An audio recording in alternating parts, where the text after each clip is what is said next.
Are you ready to transform your summer into an epic splash-tastic adventure? Say goodbye to wasteful, single-use water balloons and hello to the ultimate in reusable, eco-friendly fun with reusable water balloons. Check out the link in the video description to get yours on Amazon today. A waitress working at the club Slater partied at hours before vanishing says he looked so unwell she gave him water for free.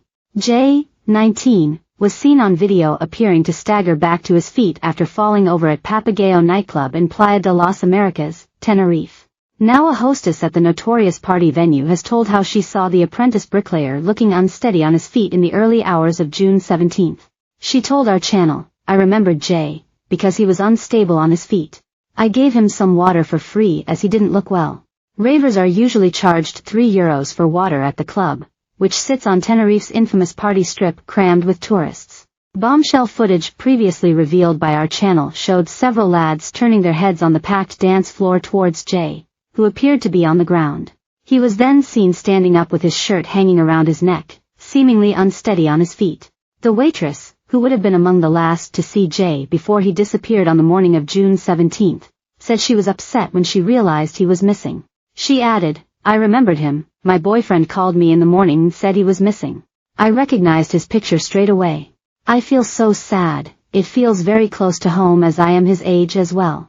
I feel so much for his family." After raving into the early hours as part of the 3-day Hard Dance NRG Music Festival, Jay traveled in a hire car with 2 British men to their Airbnb in Masca, around an hour away. He shared a final Snapchat from the steps of the remote holiday let at 7:30 a.m., showing a cigarette in his hand.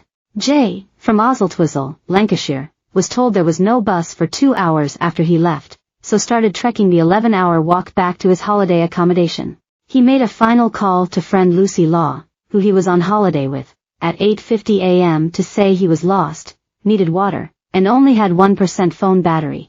Jay's phone pinged a tower in the unforgiving Masca ravine shortly after before it lost charge. He has not been seen or heard from since, with an extensive almost 2-week-long search uncovering no trace of him. But former cop Mark Williams Thomas said Jay left the Airbnb feeling scared and refused to return when pals encouraged him to so he could charge his phone.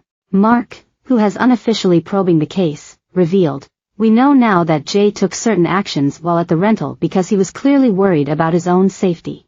This was shortly before he decided to leave. "In the last few days, I have received a significant new piece of information which I've shared with both the British and Spanish police. This provides some clarity as to why Jay left in a hurry and did not want to return to the rental even though his phone was about to go flat. Cops do not so far believe there to be any criminality involved in Jay's disappearance, but are keeping an open mind."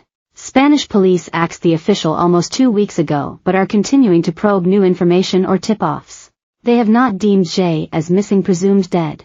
It comes as Jay's desperate family tries to secure a permanent base in Tenerife after vowing to remain on the island indefinitely. Dad Warren Slater and Mum Debbie Duncan were left blindsided when Spanish cops abruptly ditched the search for Jay. But they insisted they would keep up the hunt themselves alongside a small group of volunteers until they get some answers. His family, including older brother Zach, 24, frantically jetted to the island after hearing Jay had vanished on June 17. They have been staying at a hotel, but our channel can reveal they are now looking for a more permanent place to coordinate their efforts. A family source told our channel, Jay's parents have no intention of leaving Tenerife until they know what's happened to their son. They are going through hell each day, but they feel that at least by being in Tenerife they can make a tangible effort. Their biggest fear is going home and that Jay is suddenly forgotten about, and just becomes another missing person statistic. That's why they are looking at finding somewhere they can be based, in the long term, to coordinate the search and to work from.